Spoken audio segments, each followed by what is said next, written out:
La salida de un puente rectificador que se compone de 4 diodos es una corriente continua pulsante, ¿cierto? Una corriente continua pulsante.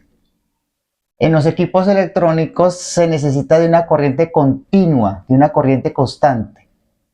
Entonces, para transformar la corriente continua pulsante a una corriente continua, se necesita de un filtro.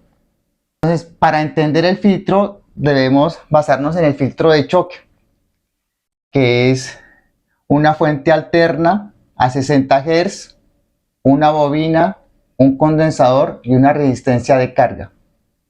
Una fuente alterna produce una corriente alterna. Entonces, esa corriente alterna circula por la bobina, circula por el condensador y la resistencia de carga. La corriente alterna que circula en la bobina depende de su reactancia inductiva. La corriente que circula por el capacitor depende de su reactancia capacitiva y la corriente alterna que circula por la resistencia de carga depende de su resistencia. Entonces, la bobina se opone a los cambios de corriente, o sea que la señal alterna la reduce a cero. Entonces, a 0 Hz,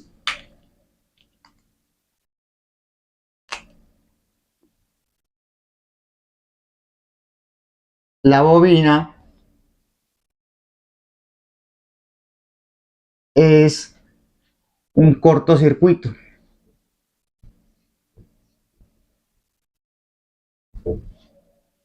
O sea, resistencia cero.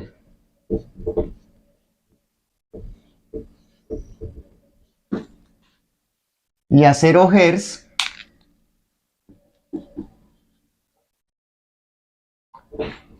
en el condensador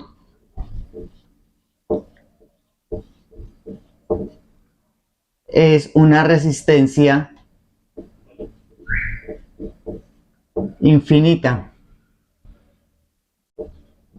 o sea, un circuito abierto.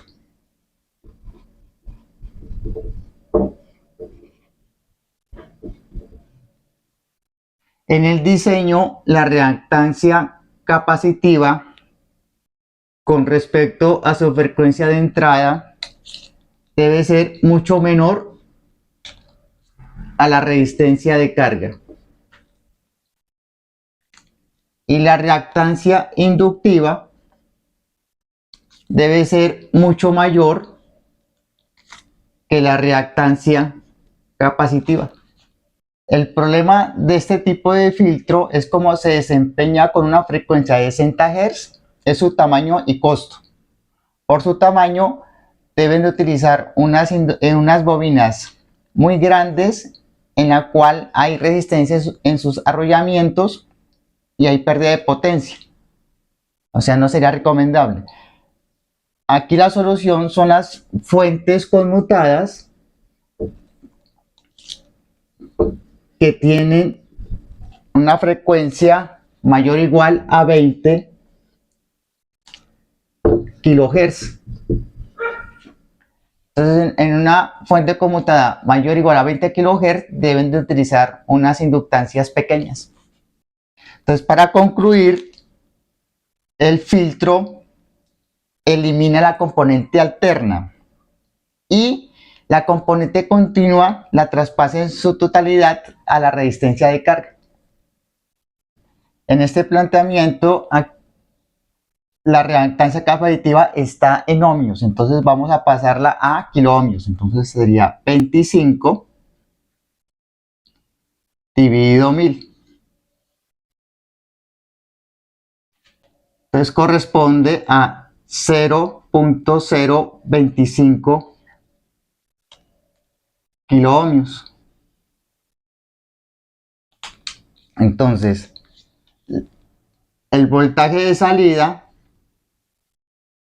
es igual a la reactancia capacitiva dividido por la reactancia inductiva por el voltaje pico. Entonces, el voltaje de salida es igual. La reactancia capacitiva es 0 0.025 kiloohmios dividido por 5 kiloohmios por 20 voltios. Entonces aquí kiloohmios en el numerador se cancela con kiloohmios que está en el denominador. Entonces el voltaje de salida es igual a 0.025 dividido 5 da 0.005 por 20 voltios.